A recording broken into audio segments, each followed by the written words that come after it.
कधी कधी फळ अगदी चटपटीत खावीशी वाटतात, तर आज मी अननस फ्राय करून दाखवणार आहे. त्यासाठी काय करायचं, मसाला रेडी करूया. लाल तिखट, चाट मसाला, जिरेपूड, त्याचबरोबर काळं मीठ थोडंसं घालायचं आपण त्याच्यामध्ये, सफेद मीठ आणि नंतर गोडपणासाठी जराशी साखर. साखर झाली की त्यानंतर सगळं अगदी व्यवस्थित मसाला मिक्स करा. मिक्स झाला की अननस घ्यायचं, साली काढायच्या, त्याचा गोल गोल अशा कापं करायची.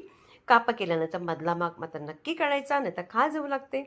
आणि कापतानाच माझ्याकडे अननस तुटली, काही हरकत नाही, गोल राहिली तर तुम्ही गोलाला गोल असेल तर मसाला लावा, तुकडे असले तरी तुकड्याला लावा, खायचीच आहे आपल्याला ती.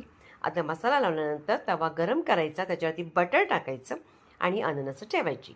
2-3 मिनिटांनी अशी उलट पुलट करायची, मस्त अशी आपली तळून निघतात. खायला म्हणाल ना, अप्रतिम लागतात, तो चटपटीत लागतात. लिंबू पिळलं तर आणखीन छान लागतं. कसंही खा. आवडली मात्र रेसिपी तर मात्र लाईक करायचं.